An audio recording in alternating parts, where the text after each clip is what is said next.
Hello,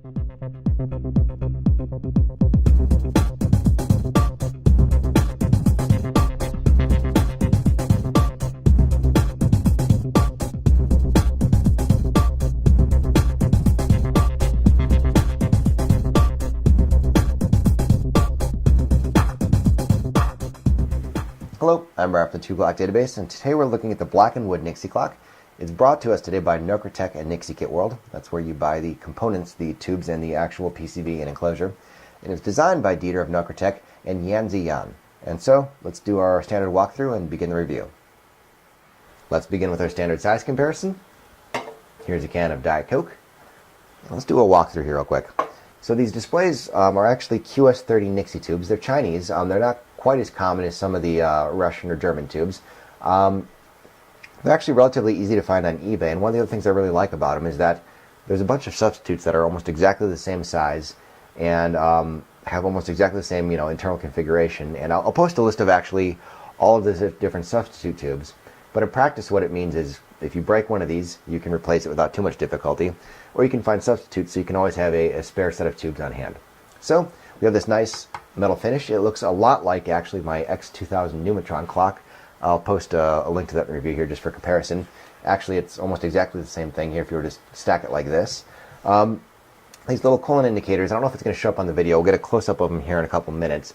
They're actually neon tubes, and so I like that for two reasons. One, it certainly matches the color of the Nixies, but two, they kind of flicker and they have a little bit of depth to them that just an LED does not.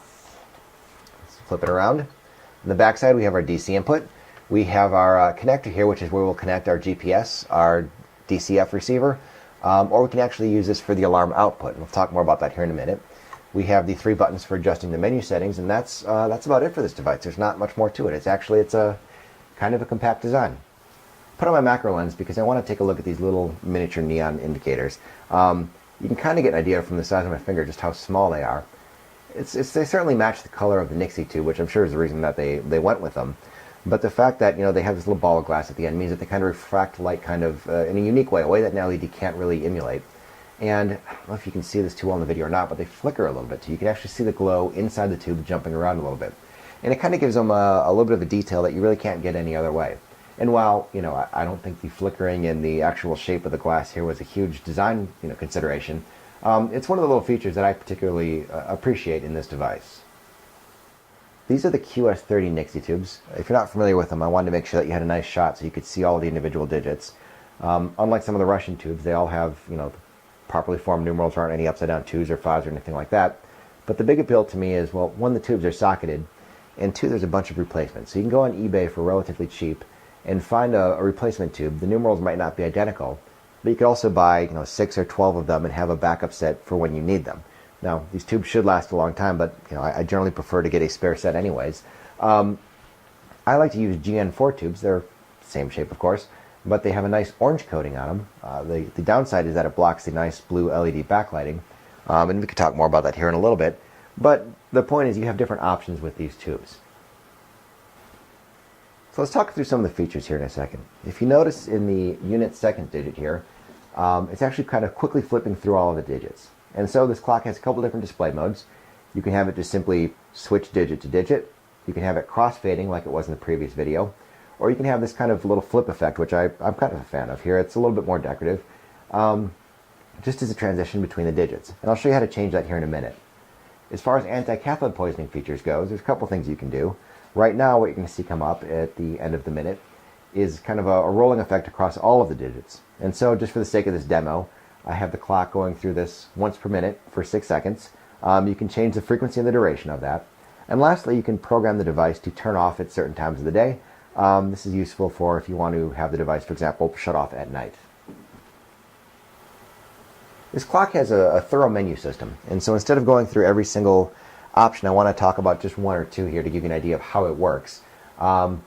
Briefly, this clock has 2 distinct menus. Menu 1 are things that you set and forget, as the manual says. It's things like, for example, are you using GPS or the internal real-time clock to keep track of the time? The second menu is where you set things like your alarm or the digit display effects. And so what I want to do is I want to go to menu 2. I think it's 2.6. Yep, menu 2.6 to change this effect from this flip over effect to the crossfade. And so to get into that, I'll just show you here briefly what I'm doing. Button 1 the top one, button 3 is the bottom. If we press this briefly, we go into menu 2. If we press and hold it, we go into menu 1. So we want to go into menu 2. Let's just get that back on the screen. Reasonably in focus. Great. Press it once. We're in menu 2. We go to 2.6, 2.1, 2.2, 2.3, 4, 5, 6. And so we have 2, 1, the readout is 2 and 1. And so what that means is I'm just going to go to the manual here to section 2.6 so I can talk about it intelligently. Right now, this is the actual effect in use. So 0 is no effect, 1 is crossfading, and 2 is flip over. So if we want to do crossfading, we're going to change this to 1. So I'm going to go between the digits. Yep, we changed that to 1. And we're going to change this here. We can see this is crossfading now. This is the speed. So 1 is fast, and 5 should be slow. Yep, so we can see it fading quite a bit slow over here. I still like the fast crossfade. Perfect, we're going to press the menu button and hold it to get back to the top menu. Press it again, and now we're back to displaying the time. And now we've changed the crossfade. I'll post a list of what all the menu options are in the full review on the website. It's not really worth talking through all of them because it would just take a good amount of time. Let's take a minute and talk about the backlighting. I have the camera perched up kind of high because I want to talk about how the backlighting actually works here, and it's kind of hard to illustrate. The LEDs sit immediately behind the tube, and you can't really see it, but there's a piece of foam rubber that sits around all of the tubes. It means that light isn't leaking around this, millimeter gap between the glass and the metal. And that's kind of neat. It kind of enhances the glowing effect as opposed to light just kind of spilling out around the edge. And when you order this device, you can order different color LEDs. So these are kind of the default standard blue ones. You can get kind of a deep green or a lighter green, and I think white is an option as well too. Something worth considering is if you're going to put in a tube like, for example, this GN4 one, I really like the orange color of it. Orange and blue are on opposite ends of the color spectrum. So if you put in an orange tube with a blue backlight, you really won't be able to see it. And especially with the foam rubber, it's just going to block out all of the extra light. That's not really a problem, that's just kind of physics. So I'm not counting it against the clock in any way, it's just kind of the nature of, color and how everything here works together. And so I go back and forth. Sometimes, I've put these tubes in before. I certainly like the way they look. I also like the way the backlight looks. Now, of course, if you don't like the backlight, you can either, one, not install the LEDs, or two, you can simply disable it in the menu. But the point is, it's your clock, and you have a fair number of options to go with it. And so that's what I like about the flexibility, the fact that you can change the backlighting. You can disable the backlighting if you want. You can put in different tubes, and because these are such a kind of a universal layout, you certainly have a bunch of options when you're putting the clock together. So let's try and wrap this up. I like this device because it really appeals to the inner geek in me. The fact that I can go through and change how fast digit 1 fades to digit 2, for example, or the fact that I can change the LED backlighting color when I order it is worth a lot to me. The fact that I can go through and tweak it and kind of make it my own is really neat. I like the enclosure. It definitely looks like a very solid professional device here. No one's going to look at it and say, hey, that looks homemade. It's cool and it stands out. As far as the tubes themselves go, being able to find replacements easily is worth something to me. And certainly as time progresses, that's going to go up in value. Now, speaking of the tubes, the fact that they are top view tubes as opposed to something like, say, an IN18 means that they do have a bit of a narrower viewing angle. It's not really a problem, it's just kind of the nature of the tubes. If you were to walk above the device, or you can walk up to the device, and look down, it would be difficult to read the tubes. With that said, you address that by putting it on a bookshelf or something like that. So it's not really a problem. No one has a problem reading this. It just means that if you're used to looking at a side view tube and you see these instead, it's just going to look a little bit different, and you're just going to have to mount the device accordingly. Not holding that against the clock in any way. That's just the nature of the tubes.